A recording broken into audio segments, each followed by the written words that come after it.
We're now being joined live by Nissim Louk, the father of murdered hostage Shani Louk. Good evening, and thank you for joining us. And sorry it has to be under these very painful circumstances. Good evening, and thank you very much. Yeah, it is.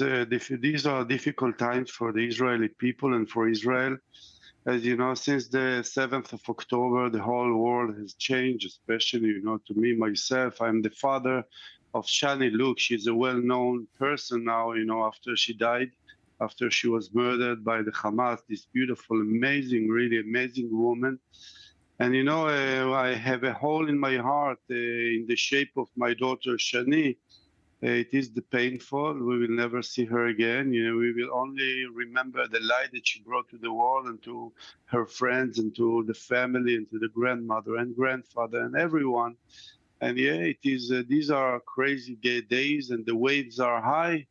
And Israel is, is suffering and is mourning, and the people of Israel with, one spirit and one heart are all, it is difficult. Now I will tell you. Sorry, we're looking at images of your daughter. I mean, you could just tell what a beautiful spirit she had. I mean, I just look at her and she looks like an angel. Yeah, she was an angel. She was an angel, and every day that passes on, when I hear all her friends, what they are talking about her, actually, I didn't know her enough, as they did.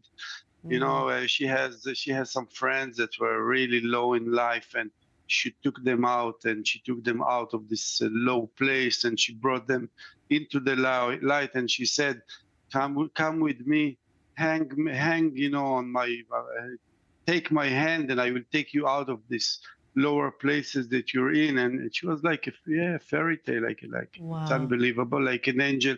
And my daughter Shani, she met Orion around eight months ago. She used to, as a free spirit, as a free woman that did whatever she wanted. She was very powerful woman, more powerful than me for sure. And whenever she said thing, for me as a father, I used to, just stay quiet. I didn't want to talk too much because she was wild woman, like she's supposed to be.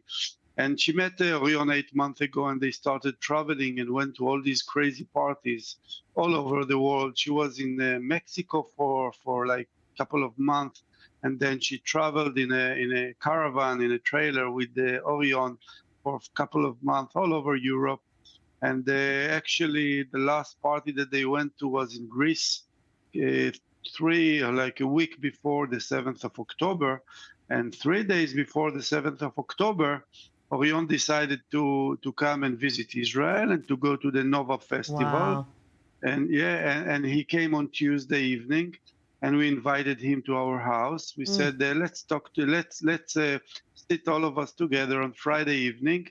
And but they decided not to, and they decided to go to the party. So 3 days after he came, to have the best time of his life in this beautiful, amazing festival, because we in Israel, we know how to have good time, and Israel is an amazing place, really. And if you walk in Israel, first of all, you feel the Bible, you feel, Abraham and Isaac and David and everyone.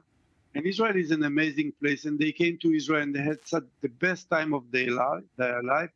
But then in the morning of the 7th of October, this crazy terrorist passed the border, the Gaza border, came into our land, into Israel. They killed so many people. Yes, they took Orion, they took Shani. And actually this Sunday, the last Sunday, we buried our daughter Shani after the brave Israeli soldiers went into Gaza. And of course went into Jabalia area. They found a little crack on the floor. They opened it, and there were stairways 15 meters down, and then they went down, and then there was a huge tunnel, like 1 kilometer long tunnel, around 600 feet tunnel, and in the middle of the tunnel there was like a little room. So they went in, and it was filled with the sandbags, and they took all the sandbags out, and they saw these 4 bodies. This was last week. And today the soldiers went in again to other tunnel, and they found Orion, and the whole story was closed. I want to tell you, Like, it didn't hurt only. is there any comfort in knowing that not only that, but their bodies were found and they're able to get a burial, and to know that they did not have to survive the horrors of the past 7 months in captivity? Yeah, I want to tell you, definitely, because Shani is a beautiful girl. She's 22 years old, and think about all these people that are still in Gaza. They are still in the channels. What do you do with a beautiful 22 years old in Gaza? You take her to be a prostitute. That's what they do. They take her, they put her in, I know it's crazy. They put her in a room in one of the houses, and, men comes in and out, men all day, and she becomes a prostitute, and, she get raped 100 times a day. And for me as a father, whenever I thought about it, my head was like, no, I don't want such, such fate for my daughter. And actually, when they said, she died immediately, she didn't suffer. They even didn't touch her. That I was so happy. Nobody touched Shani. That's, axioma. That's something. Nobody touched Shani. And we have proofs for everything, and we have photos for everything. And they just shot her in the head. They shot her, and they shot Orion, and they shot all the people that were at Mefalsim area, and they took them straight away to Gaza and buried them. And so she didn't get raped, I don't know what happens now in Gaza, but you must understand, this is craziness. This is crazy what happens to us. And all these girls that are prostitutes now in, these houses in Gaza, it's crazy. I mean, it should not happen what happened to us. And I'm madder because the people in Hague, in the United Nations, they are always talking about genocide and talking about occupation and about this, but these are the basic things. What happens to these poor people in the tunnels of Gaza at the moment when we speak right now? Orion was a Mexican, half French, and his parents got divorced many years ago.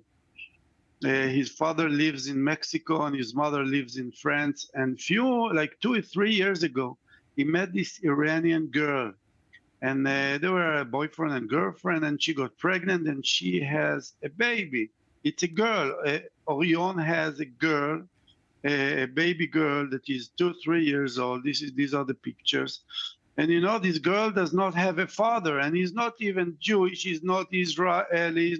He is a Christian man.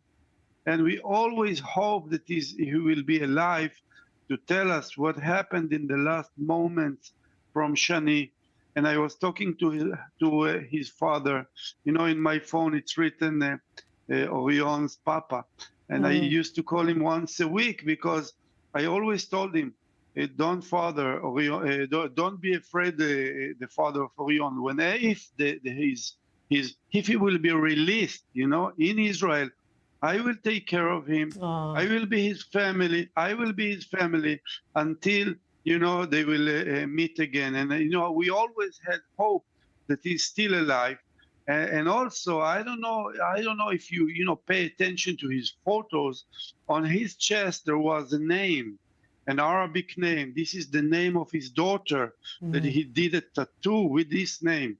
And we always hoped that if the Hamas people will see an Arabic name on his chest, maybe they will, keep him alive. And I thought maybe he went out of the car and they saw this tattoo with the name of his daughter and he's alive. But no, they killed everyone.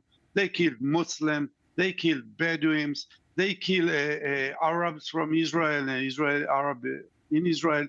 And of course, they killed so many Jews. And of course, they killed all these soldiers. And I'm telling you, there are still 7 American citizens still in Gaza.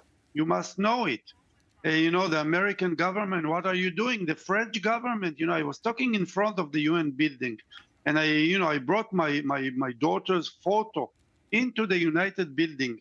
And I said, look at my daughter, how beautiful she is, how, she's dancing and she's happy. And here on the left side, look that they are kidnapping her into Gaza. And look at these 2 pictures. In between these two pictures, there is a line. There is good and evil. Evil. There is hell, hell, and love. Okay? And I always told the people, who do you want to be? I know that the whole world is shouting, pray, pray, Palestine, and all these things. If you don't know, who is the bad and who is who is doing good and who is doing bad, just look at the picture, how this beautiful girl is dancing, and 5 hours after, she's lying in the back of a pickup, and around her there are like 5 or 6 militants with machine guns. And when you don't know who you are, look at the picture. That's why I said this is one of the most important pictures in the last 50 years. Whenever you don't know who you are, look at the picture. And look, about the future, everybody in the world must understand that we as a nation, we cannot have such neighbors. In 1922, the Turkish went into Greek area, Greece, and murdered in one day 600,000 Greek Christian people. It's called the fire of Cerny. Everybody knows about it, but we forgot that such a thing can happen, and it happened to us. And it will spread around the world in the future time, unless we wake up and think what we want to do. In Israel, we cannot have such neighbors. And I was sitting with a great guy, a great man in America, Bob Kennedy. And I told him what happened to us. I was telling him about the rockets and about, 20 years of rockets from Gaza towards Israel and balloons that explode and burn our fields. And I was talking to him about it. And he said, what? You want to tell me that 20 years you did nothing? I said, yes, we did nothing.